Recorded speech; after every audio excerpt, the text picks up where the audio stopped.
Second session ఏంటంటే preaching. మొదట బాబు చేసింది ఏంటంటే టీచింగ్ అంటే.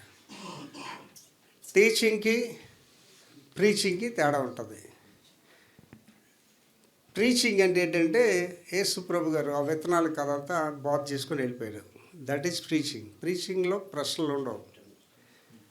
ఇంటికి వెళ్ళిన తర్వాత వాళ్ళు అడిగారు, ప్రభా ఈ రాతి నేల పడినవి ఏంటి, ఈ ముళ్ళ కంచిలో పడినవి ఏంటి అన్నప్పుడు అప్పుడు ఆయన టీచ్ చేసాడు వాళ్ళకి. టీచింగ్ అనేది. టీచింగ్ అనేది అంటే ప్రశ్నలు ఉంటాయి. టీచర్కి పాస్టర్కి తేడా ఉంటుంది. Pastor only preacher, teacher questions వేస్తుంది, అది విన్నాడో లేదో అడుగుతుంది అనమాట. ఆదివారం ఆరాధనలు ఎప్పుడు క్వశ్చన్స్ వేయకూడదు, వెంటనే క్వశ్చన్స్ వేసాడు మీ పని అవుట్, మీ ప్రసంగం అయిపోద్ది. అర్థమైందండి. రెండింటికి తేడా ఏంటంటే టీచింగ్స్ మేక్స్ ద డిసైపుల్స్. బోధన అంటే నేర్పించడం అనేది శిష్యులు తయారు చేస్తారు. Preaching makes the conversion. Preaching makes the conversion. బోధ అనేది మనిషి మారడానికి పనిచేస్తుంది. కనుక మనం ఎక్కడ ఏం చేయాలో అది చేయాలి. అర్థమవుతుందండి. Pastors must know that. మరి నేను ఇక్కడ ఇది 14వ కాన్ఫరెన్స్ మాకు. లాస్ట్ ఇయర్ 14వ తారీఖు సెప్టెంబర్ 14 చిన్నబడాం పలాసలో చేశాను. 100 మంది పాస్టర్లు చేశాం. మరి 14 సంవత్సరాల క్రితం అనకాపల్లిలో ఫస్ట్ కాన్ఫరెన్స్ 100 మందికి చేశాం. మరి ఇది 14 దేవుడి చిత్తం అయితే నెక్స్ట్ 2027 న్యూఢిల్లీలో పెట్టాలని ఆశిస్తున్నా. అది 500 మంది పాస్టర్లకు పెట్టాలనేది నా ఆశ. That's a very expensive conference. అది ఒక 20 లక్షలు అవుతుంది దానికి. ఇందులో తెలుసుకోవాల్సింది ఏంటంటే మేము ఎవరిని డబ్బులు అడగమండి, చర్చ్లో కూడా డబ్బులు అడగమండి. దీనికి స్పాన్సర్ నేనే స్పాన్సర్ చేస్తాను.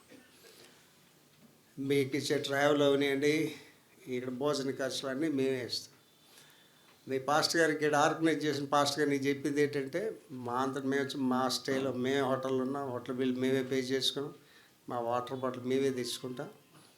ఆ పాస్టర్ గారికి చెప్పాను, అందరు పాస్టర్లు ఏది తింటారు అదే నాకు పెట్టి పెట్టనన్నా సరే సంతోషం అని చెప్పాను. మాకు స్పెషల్ ట్రీట్మెంట్ చేస్తే నాకు ఇష్టం ఉండదండి. I don't like that. మా డబ్బు మాదైనా సరే మీరు ఏది తిన్నారో నేను అదే తినాలి, మీరు ఎక్కడ ఉన్నారో నేను అక్కడ కూర్చోవాలి. That is our commitment. ఎందుకు పాస్టర్ గారు ఎన్ని చేస్తున్నారు? మా షెడ్ అంటేనండి 30 మందికి ఈ కాన్ఫరెన్స్, కానీ 45 వచ్చారట. నాకు చాలా సంతోషం. నేను ఎవరైనా వచ్చి ఏ జాతి అంటే యాజకుల జాతి అని చెప్తాను. యాజకుడు ఏంటి చూడండి, దేవుని సేవకుడు. మీదే కులం అని అడిగితే పాస్టర్ల కులం అని చెప్తాను. So I stand for the pastors. Pastor అనేది నాకు చాలా ప్రాముఖ్యమైనది. మరి మీరు ఏ బ్యాక్గ్రౌండ్స్ నుంచి వచ్చారో నాకు తెలియదు, కానీ నేను బాప్టిస్ట్ బ్యాక్గ్రౌండ్ నుంచి వచ్చాను. మరి నా తల్లి సంఘం విశాఖపట్నంలో చాలా పెద్దది. అక్కడ పాస్టర్ ఏంటంటే పనివాడు అనమాట. డీకెన్స్ అంటారు, వాళ్ళు నడిపిస్తుంటారు పాస్టర్. ఆయన చెప్పినట్టు పాస్టర్ బోధ చేయాలి.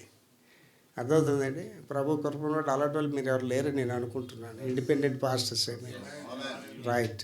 ఢిల్లీలో కూడా నేను మా కోఆర్డినేటర్కి చెప్పాను, పెద్ద వాళ్ళు వద్దునా వాళ్ళు మన మాటలు వినరు, ఇండిపెండెంట్ చర్చిలు ఎవడైనా ఉంటే వాళ్ళే పిల్లంటారు అని చెప్పాను. ఎందుకంటే మీరు చెప్తారు వెళ్ళి. మా ఆశ ఏంటంటేనండి, ఇప్పుడు 45 మంది వచ్చారండి. ఒక తక్కువలో ఒక 100 మంది చొప్పున చూస్తే మెంబర్స్ ఉంటే ఎంతమంది ఉన్నట్టు లెక్కండి. అంటే ఎక్కువ ఉన్నోళ్ళు తక్కువ అంత కలిపి ఒక యావరేజ్ 100 చూస్తే 45 మందికి ఎంతమంది ఉన్నట్టు సభ్యులు లెక్క? 4500. అంటే మీరు వెళ్ళి ఒక 4500 మంది ప్రజలకి ఒక వాస్తవాన్ని తెలియజేస్తారు.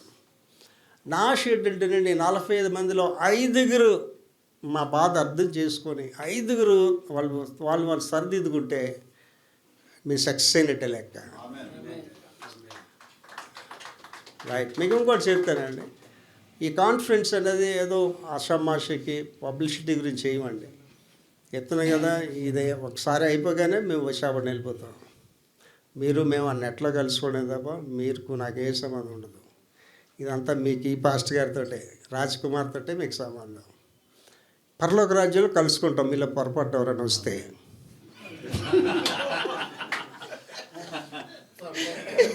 ఎంత నవ్వారు చూసారా, ఎంత నవ్వారు. పరలోక రాజ్యం అనే దగ్గర రికమెండేషన్స్ లేవండి. పాస్పోర్ట్ ఒకటే పరలోక రాజ్యానికి. ఒకడు నూతనముగా జన్మించకపోతే దేవుని రాజ్యమును చూడడు. ఒకడు ఆత్మ మూలముగా నీటి మూలముగా జన్మించకపోతే దేవుని రాజ్యంలో ప్రవేశించడు. మొట్టమొదటిగా నా గురించి చెప్పాలంటేనండి, నేను 73 సంవత్సరాలు యవనస్తుడిని. అదేంటండి పాస్టర్ గారు మీరు యవనస్తులు అంటారా? ఇంకా నేను 48 సంవత్సరాలు బ్రతకాలి. 120 సంవత్సరాలు నా ఆయుష్. ఈ లోపల ప్రభు వస్తేనే వెళ్తానని చెప్పాను. ప్రభుకి చెప్పాను, ప్రభు నాకు మరణం లేదు, మీరు రాకడలోనే ఎత్తబడతాను. రాకడ లేట్ అయితే 120 సంవత్సరాలు జీవిస్తాను. ఇప్పుడు చెప్పండి, నేను యవనస్తుడే కదా. No BP, no sugar, no jabs. Yesu ప్రభుకి చెప్పాను, బీపీ ఉంటే ప్రసంగం చేయనని చెప్పాను. నేను పాస్టర్స్ కాన్ఫరెన్స్కి వెళ్ళినప్పుడు చెప్తాను, బీపీ ఉన్న పాస్టరు ప్రసంగాన్ని చేయడానికి అర్హుడు కాదని. కానీ పాస్టర్ మెల్లిగా వస్తాడు. పాస్టర్ అయ్యారు బీపీ లేడు అవుడు సార్ అంటే, నేనున్నాను కదరా అని అంటానండి. నేనున్నాను కదా అంటారు. ఇంకేంటంటేనండి, జబ్బులున్న పాస్టరు ప్రసంగం చేయడానికి అర్హుడు కాదంటే, పాస్టర్ గారు నేను ప్రతి సోమవారం హాస్పిటల్కి వెళ్ళిపోతాను పాస్టర్ గారు అంటే, నేను బోధన చెయ్యొద్దా అని ఒకటి అడుగుతాడు. ఇందులో విశేషం ఏంటంటేనండి, ఏలియా మన వంటి మానవ స్వభావం కలవాడే. ఏలియా ప్రార్థన చేస్తే 3.5 సంవత్సరాలు వర్షం పడలేదు. ఈ కథలు చెప్పుకొని ఎంతకాలం ప్రసంగాలు చేస్తాం సార్? నేను ప్రభువుని ఏంటి అడుగుతున్నానంటే, విక్టర్ ప్రభాకర్ మానవ స్వభావం కలిగిన వాడే. విక్టర్ ప్రభాకర్ ప్రార్థన చేస్తే భారతదేశం ఉజ్జీవపడాలి ప్రభు అని అడుగుతున్నాను. అది నా ఆశ. ఎంతకాలం అబ్రహాం గురించి బోధలు చేసి బతికేస్తామండి? మీరు ఒక అబ్రహాం ఎందుకు తయారవ్వకూడదు? పౌలు గారి బాధ అంతా ఏంటంటేనండి, క్రీస్తు యేసు స్వరూపం మీ అందు ఏర్పడే వరకు నాకు ప్రసవేదన కలుగుతున్నది అంటాడు. ఒక పాస్టర్ని చూస్తే ఎవరు కనిపించాలండి? అవతలకి దేవుడు కనిపించాలి. మా చర్చ్ పిల్లలు అటు ఇటు సెటిల్ అయిపోయినాడు వాళ్ళు. హైదరాబాద్ ఒక అమ్మాయి లేదు, ఆ టెస్ట్ మని చెప్పింది పెద్ద చర్చ్లో హైదరాబాద్లో, సాఫ్ట్వేర్ ఇంజనీర్. వాడు సాక్ష్యం చెప్తూ చెప్పిందట, దేవుడు ఎలాగ ఉంటాడో నేను చూడలేదు, కానీ దేవుడు ఎలాగ ఉంటాడంటే నేను చెప్తాను, మా పాస్టర్ గారు లాగా ఉంటారని చెప్పింది. అంటే people must see the god in you. అర్థమవుతుందండి? దేవుడు మీలో కనిపించాలి. దానికి డబ్బులు ఉండవసరం లేదు, దానికి మీరు డైరెక్టర్ అయి ఉండవసరం లేదు. దేవుని ప్రేమను పంచగలిగితే మీరు చాలు. అర్థమవుతుంది? క్రిస్మస్ వచ్చింది, బట్టలు లేని వాళ్ళు చాలామంది ఉన్నారు. మీకు పనికిరాని బట్టలు ఉతికి శుభ్రంగా ఇస్త్రీ చేసి ఒక పేద పాస్టర్కి ఇవ్వండి. మీకు పనికిరాని చీరలు ఉతికి ఇస్త్రీ చేసి పేదలకు ఇవ్వండి. దేవుని ప్రేమను మీరు అలాగే ఇతరులకి పంచుతారు. పాయనీర్ మిషనరీస్ 18 పుస్తకాలు రాశాను నేను. అందులో పాయనీర్ మిషనరీస్ ఈ సేవకులు వెళ్ళి ఎలా సేవ చేశారని విలియం కేరీ గారు ఇక్కడికి వచ్చారు. మెడికల్ మినిస్ట్రీ చేశాడు ఆయన. అండ్ డేవిడ్ లివింగ్స్టన్ ఆఫ్రికా వెళ్ళాడు, ఎలాగ ఆఫ్రికన్ ప్రభుకు సంపాదించాడు, మెడికల్ మినిస్ట్రీ చేశాడు, సేవలు చేశారు. అలా డేవిడ్ లివింగ్స్టన్ గారు వెళ్ళినప్పుడైతే అక్కడ మ్యాన్ ఈటర్స్ మనుషులు తినేస్తున్నారు అక్కడ. అలాంటి ఖండాన్ని ప్రభు కొరకు సంపాదించాడు డేవిడ్ లివింగ్స్టన్. ఇక్కడ కూర్చొని మీ అందరికీ చెప్తున్నానండి, మీరు అంత గొప్పవాళ్ళు అంటే ముందు మీరెవరో మీ శక్తిని మీరు తెలుసుకోండి. ఫస్ట్ మీరు ఎంత గొప్పవాళ్ళు అంటే, దేవదూతలకు లేని భాగ్యాన్ని దేవుడు మీకు ఇచ్చాడు. You are greater than angels. సువార్తను ప్రకటించు వారి పాదములు పర్వతాల మీద ఎంతో సుందరమైనవి. మీ పాదాలు ఒకటి పట్టుకుంటే వాడికి ఆశీర్వాదం రావాలి. కనుక ఈవేళ మన సంఘం ఏంటవుతుందంటేనండి, గాడి తప్పిపోతుంది. దీనికి కారకులు ఎవరంటే కాపర్లే. కాపర్ సరిగా ఉంటే సంఘం సరిగా ఉంటుంది. కాపర్కి మారు మనసు ఉంటే సంఘం అంతటికి మారు మనసు ఉంటుంది. కాపర్ త్రాగుబోతుడు అయితే సభ్యులందరూ తాగుతారు. పాస్టర్ గారికి వాళ్ళే తీసుకొచ్చి తాగిస్తారు. పాస్టర్ వ్యభిచారంతో ఉంటే సంఘం అంతా వ్యభిచారంతో నింపబడుతుందండి. Pastors role is the vital role అండి. కాపరి పాత్ర చాలా ప్రాముఖ్యమైనది. అంటే నేను మా సంఘంలో దాటిగా చెప్తానండి. యేసుప్రభు గారు ఏం చెప్పారండి, నాలో దోషం ఉన్నదని మీలో ఎవడైనా చూపించగలడు అని అడిగాడు. రుజువుపరచగలడు. మా సంఘానికి చెప్తానండి, నేనుంటున్న ఏరియాలోకి రండి, రోడ్లు తుడిసేవాడిని, కానీ అక్కడ చాకలు పడ్డేవాడిని. ఎవడు నేను అడగండి, ఈ పాస్ట్ వెళ్ళేటోడని అడగండి. అందులో ఒక్కడి పాస్ట్ దొంగ పాస్ట్ అని చెప్తే నేను ప్రసంగాలు చేయనని చెప్పానండి. అంటే you must carry the testimony where your living. నువ్వు ఎక్కడ జీవిస్తున్నావు అక్కడ సాక్ష్యం కలిగి ఉండాలి. నాకు ఒకటే కొడుకండి. మరి నా కొడుకుని దేవుడు ఎంతగా దీవించాడంటే అంతగా దీవించాడు. ఈజ్ ఇంటర్నేషనల్ హైయెస్ట్ లెవెల్స్లో నా కొడుకుని దేవుడు పెట్టాడు. నేను సేవకు వచ్చినాడు, నా కొడుకు ఎదుగుతున్నాడు. నా కొడుకుని కూర్చోబెట్టి చెప్పాను, శామ్యూల్, నేను పాస్టర్ని, నేను దేవుని సేవ చేయాలి అని నువ్వు అనుకుంటే నాకెవడొచ్చి మీ అబ్బాయి తాగేసి అక్కడ పడిపోయాడు, మీ అబ్బాయి ఇలా పాపంలో తిరుగుతున్నాడని చెప్తే నేను సేవ చేయనని చెప్పానండి. కారణం ఏంటంటే నా బోధ నా కొడుకు మీద పని చేయకపోతే సంఘం మీద ఎలా పనిచేస్తుంది? కనుక నేను మనవి చేసేది ఏంటంటే ప్రతి క్రైస్తవుడు మండే ఒక జ్వాలగా ఉండాలండి. జాన్ వెస్లీ గొప్ప సేవకుడైన ఇంగ్లాండ్ దేశంలో, ఆయనతోటే చదువుకున్న ఒక ఆయన ఒకరోజు జాన్ వెస్లీ దగ్గరికి వెళ్తాడు. జాన్ వెస్లీ మన ఇద్దరు ఒక దగ్గరే చదువుకున్నాం కదరా, నాకు 25 మంది కూడా సభ్యులు లేరు జాన్ వెస్లీ, నీ దగ్గర వేల మంది నీ దగ్గరకు వస్తున్నారు ఏంటి అని అడుగుతాడు.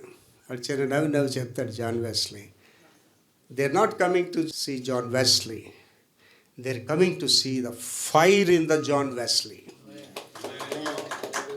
వాళ్ళు జాన్ వెస్లీని చూడటానికి రావట్లేదు, జాన్ వెస్లీలో ఉన్న అగ్నిని చూడటానికి వస్తున్నారని చెప్పారు. కనుక వాళ్ళ సేవకులు అనేవాళ్ళు ఎలా ఉండాలండి? మండించేవారుగా ఉండాలి. భూలోకం తలకిందులు ఇక్కడికి వచ్చారంటే సేవకులు తలకిందులు అయిపోతున్నారు. భూలోకాన్ని తలకిందులు అయిపోతుంటే ఇంకేం సేవ చేస్తాడండి? చాలా జాగ్రత్తగా మీరు ఆలోచన చేసుకోండి. ఇవాళ చాలా ప్రాముఖ్యమైనది. ఇక్కడ మీకు వచ్చిన వాళ్ళందరూ మీరు వట్టినికే రాలేదు ఇవాళ ఇక్కడికి. You came for a cause, ఒక కారణం బట్టి వచ్చారు మీరు ఇక్కడికి. ఇవాళ భారతదేశం గురించి తెలుసుకోండి. భారతదేశంలో క్రైస్తవ సంఘానికి శ్రమ వచ్చేస్తుంది. సువార్తకి వెళ్తుంటే బస్సులు పగలు కొట్టేస్తున్నారు, చర్చిలు పగలు కొట్టేస్తున్నారు, పాస్టర్లు చంపేస్తున్నారు, క్రైస్తవులు చంపేస్తున్నారు, మన ఆడపిల్లలు రేప్ చేసి చంపేస్తున్నారు. మణిపూర్లో ఎంత అన్యాయం అండి! ఏమండి, పాకిస్తాన్ ఉగ్రవాదులు వచ్చారు. ఆ కాశ్మీర్లో ఆడవాళ్ళ జోలికి వెళ్ళలేదు, పిల్లల జోలికి వెళ్ళలేదు. మగవాళ్ళని కూడా వాళ్ళు సుల్తీ చేసుకున్నారు లేదు చూసి సుల్తీ ఎవరికి లేదు వాళ్ళని చంపారండి. మరి మణిపూర్లో అమ్మాయిల్ని రేప్ చేసి చంపేశారు. ఏ ఉగ్రవాది భయంకరమైన ఇవన్నీ ప్రపంచానికి వెళ్ళిపోతున్నాయి. చర్చిలు పగలు కొట్టడం, క్రైస్తవులు హింసించడం ప్రపంచానికి వెళ్ళిపోతుంది. సేవకులకి ఏంటి వచ్చిందండి? భయం. వాళ్ళు ఏంటనుకుంటుందండి? భయపెట్టేసిన వాళ్ళు అనుకున్నారు. ఇందిరాగాంధీ గారు ఒక మాట చెప్పారండి, క్రైస్తవుల జోలికి అవడు వెళ్ళొద్దురా అని చెప్పింది. ఎందుకు చెప్పిందండి? వాళ్ళు నిద్రిస్తున్న సింహాలట. ఈ నిద్రిస్తున్న సింహాలు లేట్ చేశారండి. ఇప్పుడు ఏ ఉగ్రవాదులు లేపారు. లేపిన తర్వాత ఇప్పుడు సంఘం కిందకి వెళ్ళిపోతుందా పైకి వెళ్ళిపోతుందా ఆలోచించండి. ఏంటి, నేను ఎవ్రీడే ప్రకటన గ్రంథం మీద మొదటి అధ్యాయం ఆఖరి అధ్యాయం ప్రతి వర్షం మీద బోధ చేశాను. మీరు నా నెట్లో చూడొచ్చు. అవి మీకు ప్రకటన గ్రంథం మీద ఏ డౌట్స్ ఉన్నా క్లియర్గా నేను వివరించాను. 21 years సుదీర్ఘంగా చదువుకున్నాను. నేను 14 దేశాలు తిరిగాను, 18 పుస్తకాలు రాశానండి. నేను ప్రతిరోజు కరెంట్ న్యూస్ చూస్తాను, ఏటవుతుంది ప్రపంచంలో. ఇవాళ భారతదేశ స్టాటిస్టిక్స్ ఏంటి తెలుసండి? క్రైస్తవులు ఎంత శాతం ఉందంటే అందరూ 3% అంటండి, ఒకటి 2% అంటాడు. ఇవాళ క్రైస్తవులు 15.5% ఉంది. ఇవాళ క్రైస్తవులు. Christianity is growing rapidly. సంఘానికి శ్రమ వచ్చేసింది. సంఘం ఏం చేస్తుందండి? ప్రార్థిస్తుంది, విస్తరిస్తుంది. That's fine. ఇవాళ ప్రతి సేవకుడిలో మెలకు వచ్చేసిందండి. నేను ఆఫ్టర్ ఆల్ ఒప్పునండి, ధూళి వంటి భారతదేశంలో కన్నీటి ప్రార్థన చేస్తున్నాను. 10 గంటలకు పడుకుని పోతానండి, 4కి లెగిసి నేను మోకాళ్ళ మీద ప్రార్థన చేస్తాను. గంటన్నర చేస్తాను, గంటన్నర ఎక్సర్సైజ్ చేస్తాను. ఇవాళ ప్రయాణం చేసి వచ్చాము, కానీ హోటల్లో 4 గంటలు వేసి మోకాళ్ళకి ప్రార్థన చేసే మీ దగ్గరికి వచ్చాను. ప్రార్థన లేని రోజు నాకు వద్దని చెప్పానండి. A prayerless person is a powerless person. ప్రార్థన లేనివాడు శక్తి లేనివాడు. మనం మా చర్చిలో భయంకరమైన మాట చెప్పాను ప్రార్థన గురించి. నీలో పాపం ఉంటే నువ్వు ప్రార్థన చేయలేవు. నీ పాపము నిన్ను ప్రార్థన చేయనివ్వదు. నీ పాపము నేను ప్రభు దగ్గర తీసుకెళ్ళదు. ప్రభు అంటే ఎవరండి? అద్దం లాంటివాడండి. అద్దం దగ్గరికి వెళ్తే నీ రూపం నీకు కనిపించిపోతుంది. అద్దం దగ్గరికి వెళ్ళి నీ పాపం నీకు కనిపిస్తుంటుంది. అందుకే ప్రభు దగ్గరికి వెళ్ళరు, అందుకే ప్రార్థన చేయరండి. Prayerless person is not the powerless person కాదు. ప్రేయర్లెస్ పర్సన్ ఎవడండి? పాపంలో జీవిస్తున్నాడు వాడు. ఇవాళ సంఘానికి ఉద్యమం వచ్చిందండి. ముస్లిమ్స్ 20.5 ఉన్నారండి. ముస్లిమ్స్ 20.5. ఎథిస్టులు ప్రభువుని ఎరగనోళ్ళు, దేనికి చెందనోళ్ళు ఒక 10% ఉన్నారు. ఎంతమంది అయ్యారండి? 20, 15, 35, 36 + 10 ఎంత అయిందండి? 46. ఎంత మిగిలారండి? 54 మిగిలారు. బాధాకరమైన విషయం ఏంటి తెలుసండి? మనకు కాదు, ఈ ఉగ్రవాదులకి, మత ఉగ్రవాదులకి బాధాకరమైన విషయం ఏంటంటే 83% ఉన్న వాళ్ళు ఇవాళ ఎక్కడికి వచ్చారండి? 54%కి వచ్చేసారు. పడిపోయింది. ఇక్కడ కూర్చున్న వాళ్ళందరూ జాగ్రత్తగా ఆలకించండి. యేసయ్య మీద, యేసయ్య బిడ్డల మీద తిరుగుబడిన రోమా సామ్రాజ్యం పతనం అయిపోయిందండి. Nobody can stand in front of the Jesus and the word of God in the world. ప్రపంచంలో నిలబడలేడండి. అండి దానియేలు దగ్గరికి వెళ్ళారండి. ఆ రాజు వెళ్ళి ఏమంటున్నాడండి? దానియేలు, నీవు నిత్యము ప్రార్థిస్తున్న దేవుడు, నీవు నిత్యము సేవించిన దేవుడు నిన్ను కాపాడినా. ఎంత ఛాలెంజింగ్ క్వశ్చన్ అండి. నేను యేసుప్రభుకి చెప్పానండి, ప్రభా బీపీ ఇస్తే నేను ప్రసంగాలు చేయను ప్రభు అని చెప్పాను.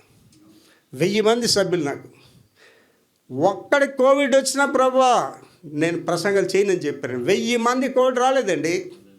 మాస్క్ వేసుకునేవాడిని కాదు నేను. వ్యాక్సిన్ వేసుకుంటేనే విమానం ఎక్కాలంటే అమెరికా వెళ్ళడం కూడా మానేశాను. I want to live for Jesus, I want to die for Jesus. ఇవాళ హతసాక్షులే సేవకులు కావాలండి. పట్టుకుట్టి సేవకులు అవసరం లేదు ఇవాళ. ఇంకోటి చెప్తున్నానండి, సేవకులను గమనించుకోండి అండి. నేను ఇవాళ God blessed me a lot, కానీ అదర్ ఫేస్ కూడా, every coin will have a 2 faces. Other face. ఇంట్లో బియ్యం లేని రోజు నాకు తెలుసు. మధ్యాహ్నానికి రాత్రి కలిసి ఒకే వంట ఉండేది నా భార్య, గ్యాస్ ఆదా చేయడానికి. సభ్యులు తెచ్చిస్తే కానీ తినలేని రోజు కూడా నాకు తెలుసు. అందుకే ఇవాళ అండి నేను పేదవాడు అనేవాడు ఎక్కడైనా ఆకలి అంటే వాడికి వెళ్ళి భోజనం పెడతాను పేదవాడు అంటే. పాస్టర్స్ అయిన వాళ్ళు మీరు చాలా గమనించుకోండి, మీరు ఎప్పుడు you are not a beggars. ఏమండి, ఒక హిందూ టీవీ ప్రోగ్రాం చూడండి, ఒక ముస్లిం టీవీ ప్రోగ్రాం చూడండి, ఎవరు డబ్బులు అడగడు. చూడండి వాళ్ళ టీవీ ప్రోగ్రామ్స్. క్రైస్తవ టీవీ ప్రోగ్రాం చూడండి, ½ an hourలో 15 నిమిషాలు బెగ్గింగ్ అడుక్కుంటుంటాడండి. నేనంటాను, ఒరే పిచ్చి వెదవా, నువ్వు టీవీలోకి వెళ్ళాలంటే దేవుడు డబ్బులు ఇచ్చి టీవీకి పంపిస్తాడరా, టీవీలో అడుక్కోమని పంపించాడరా అని చెప్తానండి. ఇక్కడ ఉన్న వాళ్ళందరూ పాస్టర్ జాతిగా వినండి ఆ మాట, అనుభూతితో చెప్తున్నాను, థియరీ కాదు నాది. నిజమైన దైవ సేవకుడు ఒకడు చెయ్యిలో పెట్టడండి. నిజమైన దైవ సేవకుడు చెయ్యి ఎప్పుడు ఇలాగే ఉంటుందండి. You are the givers, you are not the beggars. మీరు ఎవరి దగ్గరకు వచ్చారండి? జీవం గల దేవుడి దగ్గరికి వచ్చారు. ఏంటి 6 లక్షల మంది పురుషులు వచ్చిమని చెప్పాడు. మోషే గారు వెళ్ళి చెప్పేసాడు, వచ్చి అంటారు పైకి వెళ్ళి చెప్పేసాడు. 6 లక్షల మంది పురుషులు అంటే ఎంతమంది అండి? 6 లక్షల మంది భార్యలు. ఒక భార్య అయితే మా అమ్మాయి 12వ వాళ్ళ వంశంలో. మరి ఆ రోజుల్లో అంటే 20 మందిని కూడా గని ఉండొచ్చు. మన 5 చొప్పున మీరు లెక్క వేసుకున్నా సరే ఎంతమంది? 40 లక్షల మందిని వచ్చిమని చెప్పాడండి. వాళ్ళకి తెలిసింది ఎంతవరకు అంటే 3 రోజులే వెళ్ళి దేవుని పూజించుకొని వచ్చేది. వాళ్ళకి తెలియదు, నాయకుడికి అసలు తెలియదు. నాయకుడు అడగలేదు, మోసే అడగలేదు దేవుడిని. అసలు వీళ్ళు కదేంటి ప్రభు, వీళ్ళు మంచి వాళ్ళు కాదు ప్రభు, ధర్మర్గులు ప్రభు, వీళ్ళు భోజనం సంగతి ఏంటి, వీళ్ళు షెల్టర్ ఏంటి అని ఏం అడగలేదు మోసే. That is the God. అంటే అబ్రహాం గురించి మీరు ఆలోచించి చేస్తే, అబ్రహాం దేవుని నమ్మిను, అది అతనికి నీతిగా ఎంచబడి అంటే అర్థం ఏంటి తెలుసా అండి? Is well settled. బాగా సెటిల్ అయిపోయాడు అబ్రహాం. సెటిల్ అయిపోయిన తర్వాత దేవుడు రమ్మంటాడు, అని వదిలిస్తున్నారు అని పిలిచాడండి. అయ్యా బాబు, మనం పిలిచి వెళ్తామండి అలాగే. Live for Jesus, believe in God. సింహపు పిల్లలు లేమిగొనులు కానీ నన్ను ఆశ్రయించిన వారికి ఏ మేలు కదుచాడండి. మీరు రాజులైన యాజక సమూహం, మీరు యు ఆర్ నాట్ బెగర్స్.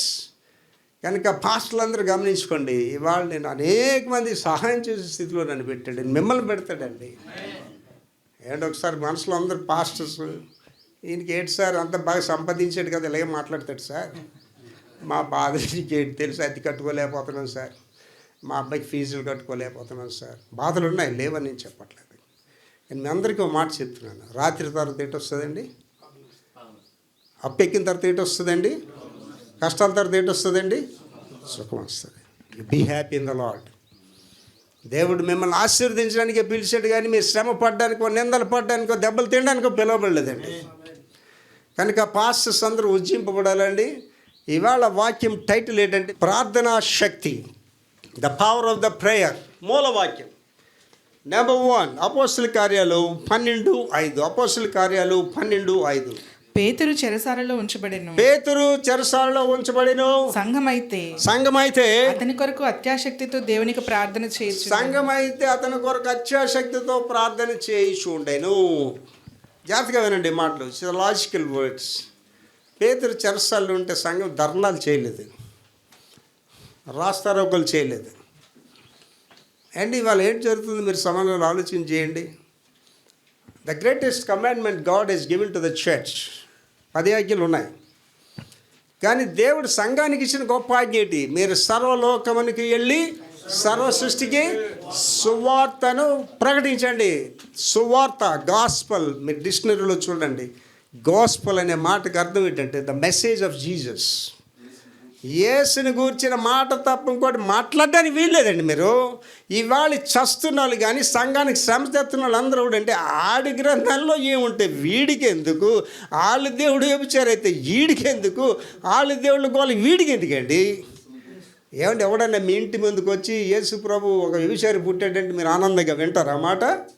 మీ ఇంటి ముందుకు వచ్చి మీ దేవుడిని విమర్శిస్తే ఆనందంగా వింటారండి?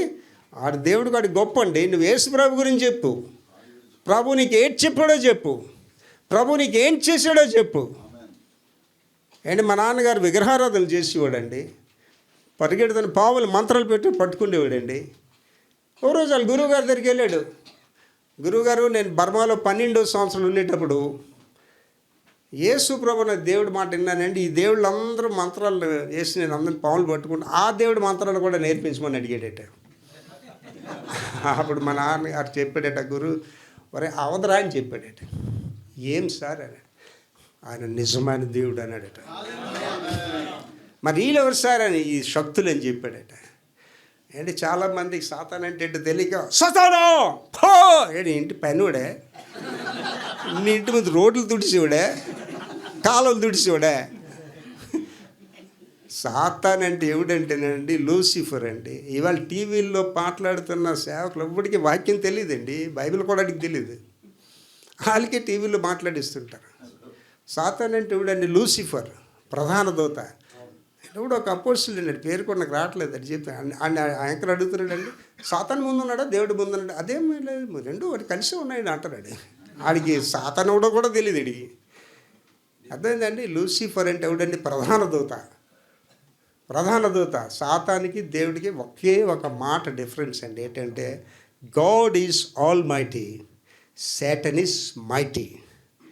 అర్థమైందండి? గాడ్ సర్వశక్తిమంతుడు దేవుడు, సాతాను శక్తిమంతుడు. ఆ శక్తి అలాంటిది తెలుసండి.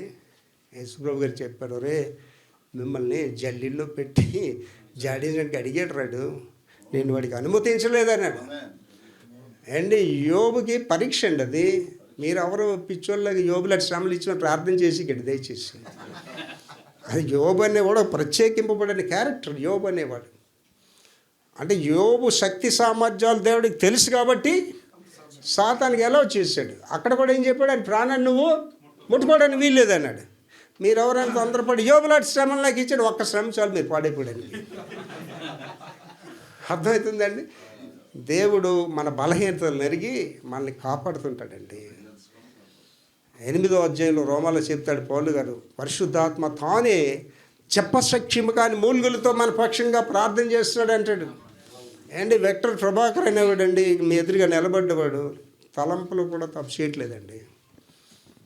నాకు ఎంత నిష్ట కలిగిన వాడిని అంటే, నేను పౌలు గారు ఒక మాట అంటాడు, మీ అంతరాత్మ మీ మీద దోషారోపణ చేయకుండా చూసుకుంటారు అంటాడు. అంతరాత్మ అంటే ఏంటి తెలుసండి? దొంగోడు కూడా అంతరాత్మ చెప్తుంటుంది తప్పు చేస్తున్నాడు. వ్యభిచారికి కూడా అంతరాత్మ చెప్తుంటుంది తప్పు చేస్తున్నాడు. సేవడికి కూడా చెప్తుంటుంది, ఒరే మార్రా అని చెప్తుంటాడు దేవుడు. నేను చెప్తున్నానండి, నా conscience Victor Prabhakar unworthy to preach చేయాలంటే ఇప్పుడే బోధ ఆఫీస్కి వెళ్ళిపోతానండి. చేయనండి బోధ. బ్రతుకు లేని బోధలు ఎవరిని కూడా మార్చమండి. బ్రతుకు ఉండాలి కాపరికి. బ్రతుకు ఉంటే అంటే శక్తితో వస్తుంది ఆ మాటలు. ఇవాళ కాపురలు ఎక్కువ మంది చేస్తున్న పని ఏంటంటే గుడికి వచ్చిన వేడి నీళ్ళు జల్లేస్తున్నాడు, వేడి నీళ్ళు పొక్కులు ఎక్కేస్తాడు. ఏం చల్లాలండి వాళ్ళ మీద? పరిశుద్ధాత్మ అగ్నిని వదలాలి. అదేం చేస్తుందండి? కాల్చేస్తుంది. అండ్ ఒక బొగ్గుని మీరు తీసుకెళ్ళి బాగా వైట్ పెయింట్ వేసి బొగ్గు తెల్లగా అయిపోయింది అని చూడండి, టక్ మన కొట్టండి ఆ బొగ్గుని, మళ్ళీ మసి వచ్చేస్తాం. ఆ బొగ్గుని తీసుకొని వెళ్ళి అగ్గిలో పడేయండి, కనకనలాడుతూ గులాబీ రంగులో ఒక మండుతున్న ఒక నిప్పుగా మారిపోద్దండి. యేసయ్యలోకి మీరు వెళ్తే మండుతున్న వ్యక్తులుగా మారిపోతారండి. ఇతరులు మీరు ప్రభువు కొరకు మీ మాట కూడా అవసరం లేదు, మీరు వెళ్తుంటే మారు మనసు పొందుతారండి ప్రజలు. ఫ్రాన్సిస్ జేవియర్ స్పెయిన్ దేశపు యువరాజు భారతదేశం వచ్చాడు, జాలర్ల మధ్యన పనిచేశాడు గోవా ప్రదేశంలో. ఆయన ఆవేళ ఈ సాధనాలు లేవు, ఈ మైకులు లేవు, మెగాఫోన్లు లేవు, ఏమి లేవు. ఆయన ఏంటంటే ఒక పీస్ మీట బెల్ల పట్టుకొని ఒక అరికిల్లి అందరూ పట్టుకొని ఆ జాలర్ల మధ్యకి తెల్లవారు వెళ్ళిపోయాడట అండి చీకటితో. టంగ టంగ టంగ టంగ బెల్ల కొడుతుంటే అందరూ వచ్చేవారట. ఆయన సువార్త చెప్పేవాడట. అక్కడ చెప్పిన సాక్ష్యం ఏంటంటేనండి, జేవియర్ మాట్లాడుతుంటే ముఖం అంతా వెలుగు ఉంటుందట. అంటే మీకు చెప్తున్నానండి, మీరు ప్రార్థన పరులో కాదు, మీ ఫేస్ చెప్తుందండి, మీ మాట చెప్తుందండి, మీ మాటలోంచి ఒక పవర్ వస్తుంటుందండి, మీలోంచి శక్తి వస్తుందండి. నేను చెప్తాను, రోగాలు ఏమి నా దగ్గర రావడానికి వీల్లేదు, రోగం నన్ను చూసి భయపడాలంతే. దెయ్యాలు క్వశ్చనే లేదు, నా ఏరియాకి రావడానికి దెయ్యాలు వీల్లేదండి. యేసుప్రభు గారు ఏం చెప్పారండి? నా యందు విశ్వాసం ఉంచేవాడు నేను చేసిన వాటికంటే గొప్ప కార్యాలు చేస్తుంటే వీడు కింద పారిపోతాడు. సాతానా పారిపో పాట పాడి వీడు పారిపోతుంటాడు. దెయ్యాలతో చాలా డేంజర్ అండి, దెయ్యాల జోలికి వెళ్ళిపోగలరు. అస్సలు నీ చేపను చేయొద్దంటాడు పౌలు గారు. చీడ పట్టిన దెయ్యాలు వచ్చాడు అనుకోండి, ఆడ మీరు చెయ్యించావా నీ పని అయిపోయినట్టే. ఆ దెయ్యాలు ఏమన్నాయండి? క్రీస్తు తెలుసు మాకు, పౌలు తెలుసు, మీరు ఎవడరా అని ఏం చేసేయండి వాళ్ళని వస్త్రహీనులుగా చేసి ఎండదలేటండి. Devils are more powerful. అర్థమవుతుందండి? మీలో దేవుడి శక్తి లేకపోతే దెయ్యాలు మిమ్మల్ని అలాగా ఆడించేస్తాయి, రక్తము కారణంతిగా. అలాగే దానికి ఇంకా వివరంగా చెప్తాను మీకు. ఒక మొండి దోమ, అన్ని దోమలు ఇలా కలిసి సరదాగా వెళ్ళిపోతుంటాయి. ఒక మొండి దోమ మాత్రం అండి మనం ఇలా కలిసి ఎంజాయ్ చేస్తాం. మన కాస్త ఇలా చూస్తాను, చూడరా నేను ఎలా తాగుతాను. అప్పుడు మనం ఏం చేస్తామండి? ఇలా కొట్టి ఇలాగ అంటామండి. ఇలా చూస్తే దోమ కనిపించదు, ఆ రక్తం మరకే కనిపిస్తుంది. అంతకంటే హీనంగా సాతానుడు మనని నలిపేస్తాడండి. మనని దేవుడు నీతో లేకపోతే నువ్వు సాతాన్ని జయించలేవండి. సేవకులారా గమనించుకోండి, నేను రాసిన బుక్లో రాసానండి, పాస్టర్లు ఏజెంట్స్ ఆఫ్ డెవిల్ అని రాశాను. ఎక్కువ మంది పాస్టర్లు భ్రష్టులు అయిపోవడానికి కారణం ఈ సాతాను దూతలే. ఏటా ప్రసంగం నీకు? దశంభాగాల గురించి చెప్పు, దశంభాగాలు ఇవ్వకపోతే నరకాన్ని పోతారని చెప్పరా నువ్వు అంటుంది. అంతే, ఆడి చెప్పకపోతే ఆడి పని అయిపోతుంది ఇంటికి. ఇవాళ పాస్టర్స్ని పాడు చేసింది పాస్టర్ గారు. పాస్టర్ని వాడి భార్య ఉండకూడదు సార్. రోమన్ క్యాథలిక్ మిషన్ అనేది సవ్యంగా క్షేమంగా ఉండడానికి కారణం ఏంటంటే భార్యలు ఉండకూడదు. ఆడికి చెక్క మంచు చప్పిడి భోజనం, చెక్క మంచు చప్పిడి భోజనం, అందుకే క్రమశిక్షణగా ఉంటాడు. ఈ భార్య రోగని ఎవడు పడతాడండి? యోబు గారు మహానుభావుడు అండి, స్కాలర్ యోబు గారు. ఆ భార్య చేయమంటుంది, ఎందుకు రైగోల దేవుడు దూషించే రోగాల నుంచి పైకి వచ్చిరంటుంది. ఏంటి పాస్టర్ పడే బాధ చిన్నది కాదండి. పాస్ట్ ఏంటంటే ఇంట్లోని పోరాటం చేయించాలి, వీధి పోరాటం చేయించాలి. ఈ సంఘంలోని 12 మందిలో ఒకడు ఉన్నాడు కదా, ఎవరు ఉన్నాడు కదా, 120 మంది సభ్యులైన వాడు పాస్ట్ చెప్పాడు అనుకోండి, గ్యారంటీకి ఎంతమంది యోధాలు ఉన్నారో చర్చిలో? 10 మంది గ్యారంటీ అనమాట. ఆ యోధ ఆడవచ్చు, మగవచ్చు. మగ యోధాని మీరు భరించగలరు, ఆడ యోధాని భరించలేరు. అందువల్ల చాలా జాగ్రత్తగా ఉండండి. ఏం చేయాలండి? సంఘం అత్యాశక్తితో ప్రార్థన చేయాలి. అంటే నా భార్య ఎంఏ బిఈడి, ఆవిడ పెద్ద లీడర్స్ వంశం నుంచి వచ్చింది. ఆవిడ చెప్పడం ఈజీ కాదు. నా కొడుకు assistant governor to the rotary club Andhra Pradesh, చాలా పెద్ద పోస్టులు అనేవి. నా కొడుకు పోలీస్ కమిషనర్తో కలెక్టర్స్తో కూర్చొని మాట్లాడు. ఆయనకి నేను ఏదో చిన్నపిల్లడికి చెప్పేద్దామంటే కుదరదు. నా రిధం ఒకటి చెప్పాలి. ఒకే దేవుడు, ఒకే భార్య, ఒకే కొడుకు, ఒకే కోళ్ళు, ఒకే మనవడు, ఒకే మనవరాలు. అనకాపల్లి ఏరియాలో మా విలేజ్ చర్చ్ ఉన్నాయి. ఒకడు సాక్ష్యం చేస్తాడు, ఒక పాస్టర్, నా రెండో భార్య ప్రార్థన చేస్తే పరిశుద్ధాత్మ అలా దిగిపోతాడు అన్నాడండి. అప్పుడు ఆ పాస్టర్స్ ఫెలోషిప్లోని పాస్టర్లకి అందరికి ఏం ఆలోచన రావాలండి? ప్రభా పరిశుద్ధాత్మ దించేసిన ఒక ముచ్చటైన రెండో భార్య నాకు ఏమైనా అడుగుతాడు కదా ఆడు కూడా. అర్థమవుతుందండి. కనుక పాస్టర్ అనేవాడు మాదిరికరంగా ఉండాలండి, ప్రార్థనా పరుడిగా ఉండాలి, ధర్నాలు చేయకూడదు, రోడ్ రాకోలు చేయకూడదు, ఇతర దేవుళ్ళని విమర్శించే హక్కు నీకు లేదండి. ఇతర దేవుళ్ళే కాదు, ఇతర మనుషులు కూడా విమర్శించే హక్కు నీకు లేదు. ఏం చేసిందని సంఘము అత్యాశక్తితో ప్రార్థన చేసింది. ఎంత గొప్ప మార్పు వచ్చిందండి అది. ఆ ప్రార్థన ఏం చేసిందండి? చెరసాల తలుపులు తెరిచేసింది. నేను నా భార్యకి ఏం చెప్పాలన్నా ప్రార్థన చేస్తాను, మా అబ్బాయికి ఏం చెప్పాలన్నా ప్రార్థన చేస్తాను. అంటే చిన్న పిల్లలు కూడా మన మాట వినట్లేదండి. మీ భార్య మీ మాట వినాలని ఎలాగనుకుంటున్నారండి? మీ పిల్లలు మీ మాట వినాలని ఎలాగనుకుంటున్నారండి? What you have to do? కూర్చొని లెగాలి, కన్నీటి ప్రార్థన చేయాలి. మీ ప్రార్థన మీ భార్యని మారుస్తుంది, మీ ప్రార్థన మీ బిడ్డలు మారుస్తుంది. అప్పుడు మీకు సాక్షి ఉంటుందండి. మీరు చెప్పే ప్రతి మాట ప్రతి ఒక్కటి వింటాడండి. పాస్టర్స్కి నా గోలంతా audience are the best judges. Audience are the best judges. ఇప్పుడు నేను ఎదురు కూర్చున్న వాళ్ళు మీరు అమాయకులేం కాదు. మీకు చీఫ్ మినిస్టర్ పోటిస్తే నడిపించేసి వాళ్ళు ఉన్నారు ఇక్కడ. You are not innocent people, you are very intelligent people.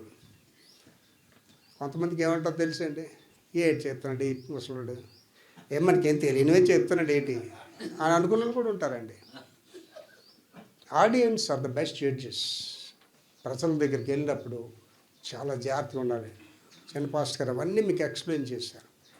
యాంగి show గారు ఎర్లీ డేస్లో ఒక మంచి ప్రసంగం చేసేటండి, ఫిలాసఫీ గురించి చెప్పాడేట. ఆవేళ ఆ బోధ వినడానికి, వాక్యం వినడానికి ఒక ఫిలాసఫీ డిపార్ట్మెంట్ హెడ్ వచ్చి కూర్చున్నాడట అక్కడ. ఆ బోధ అంతా విన్న తర్వాత వెళ్ళిపోయేటప్పుడు పాస్టర్ గారు మీకు మాట, ఏంటి సార్? సార్ నేను ఫిలాసఫీ డిపార్ట్మెంట్ హెడ్ అండి సార్, నేను వాక్యం వినడానికి వచ్చాను సార్, మీరు ఫిలాసఫీ గురించి చెప్పారు సార్, బాగా చెప్పారు, కానీ నాకు ఎలాగ అనిపించిందంటే ఒక పసిబాలుడు చెప్పినట్టు అనిపించింది సార్.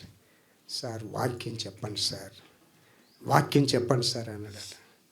ప్రజల గుడికి వస్తుంది ఏంటంటే మన సమస్యలు వినడానికో, మన రోదన వినడానికో, డబ్బులు ఇవ్వడానికో, డబ్బులు దండుకోవడానికి కాదండి. వాక్యం చెప్పండి.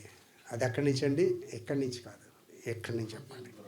నీ హృదయాంతరంగాల నుంచి, నీ జీవితంలో చెప్పండి. అది మనుషుల జీవితాలు మార్చేస్తుందండి. కనుక అటువంటి కాపరులుగా మీరు ఉండాలన్నది నా ఆశ అండి. ఇవాళ ఏదో మా కాలక్షేపం రాలేదండి, నేను చెప్తున్నానండి. మీలో ఇవాళ నేను ఎంత ఆనందించానంటేనండి, ఇది 14వ కాన్ఫరెన్స్ మాకు. చాలామంది ఎందుకు వచ్చాము, ఎందుకు వెళ్ళిపోయినలాగా ఉంటారు. మా అబ్బాయి చెప్తున్నాడు విన్నానండి. ద రెస్పాన్స్ టీచింగ్లో చెప్తారు, బీఈడీలో చెప్తారు ఏంటంటే teacher must get the response అంటారు. ఆ టీచర్ వాళ్ళు వింటున్నారో లేదో తెలియాలి. మీరందరూ నవ్వుతూ హల్లెలూయా మాట్లాడుతూ నవ్వుతూ వాళ్ళు చెప్తుంటే అమ్మ బాబో దేవుడా, నేను రాగానే కొద్దిగా నిరుత్సాహపడ్డాను, కానీ అందరూ వింటున్నారు. పైన కూర్చున్న వాళ్ళు వింటున్నారండి. ఆసక్తి మళ్ళీ ఏం చెప్తారు తర్వాత నేను వింటున్నారండి. సో కాన్సన్ట్రేషన్ అనమాట.